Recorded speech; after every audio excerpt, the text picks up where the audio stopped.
Hey guys, Blue Jays Domain here, and since we last talked, a couple of things have happened. The Outlaw, Kevin Kiermaier, has returned, and IKF has signed a multi-year deal with Toronto.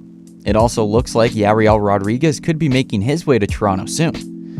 These aren't the flashy, sexy, big-name moves Jays fans wanted, but they are necessary moves. There is still a ton of offseason left, so let's get into how Toronto can finish this thing off. But before we get into this video, please consider subscribing as well as turning on that bell so you never miss a notification. We are on the road to 300 subs. Okay, that's all. Back to the video.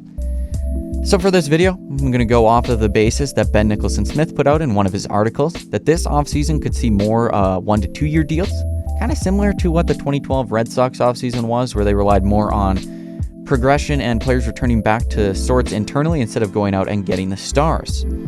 So here's a list of what is left to do for Toronto. Another outfield bat is a must, a DH bat is also a must, and a third baseman bat is also potentially in there. So right now, I'm kind of assuming the Jays lineup looks a little something like this. Springer leading off in right field, batting second's Bichette, shortstop, third is Vladdy at first.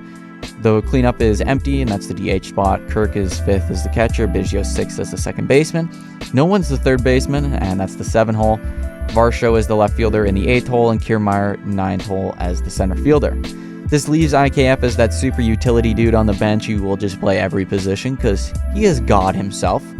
And yeah, that kind of also leaves Espinal with nowhere to be, so I expect him to be traded relatively soon. So here's a list of names that the Jays could target that fit the bill of that 1 to 2 year deal range while also improving the team. That list includes DH JD Martinez, outfielder Joc Pederson, third baseman Justin Turner, first baseman DH Rhys Hoskins, and outfielder DH Michael Brantley. Going off of this, I think the Jays go for something like this. Outfielder Joc Pederson on a 1-year $8 million deal. Excluding the season where he made $19 million, because for some reason the Giants offered him a qualifying offer, $8 million kind of sits around his normal, even a little above that, so it makes sense that he could go for 8. He's not going to get above 19. Next up, I have designated hitter JD Martinez signing a 2-year $30 million deal. JD provides power as well as some mentorship for some of the younger players.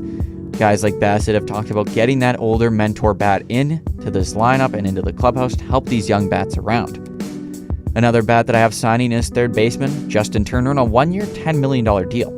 The Jays have had previous interest in him in multiple off seasons, and it just kind of feels like something they would do. I don't know why, but it does.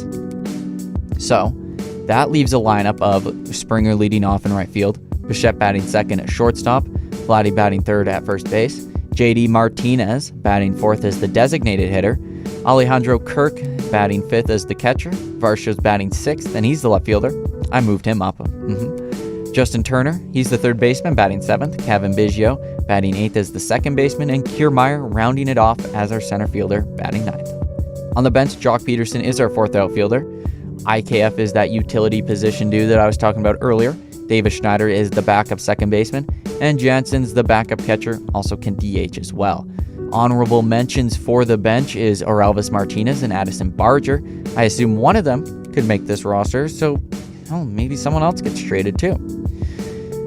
This won't be a flashy offseason, but it also doesn't need to be.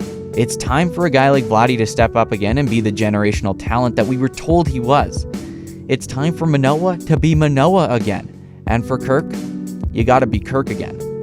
The Jays don't need stars. They already have the stars. They need the stars to act and perform like stars and not just like an average, mediocre baseball player. What the Jays need is a good supporting cast of players that can help elevate the stars to an even higher potential by putting them in good places to hit with runners on. That's what the Jays are looking for, and I think that's what the Jays will get. So yeah, thanks for watching this video, another short one. If you enjoyed it, leave a like.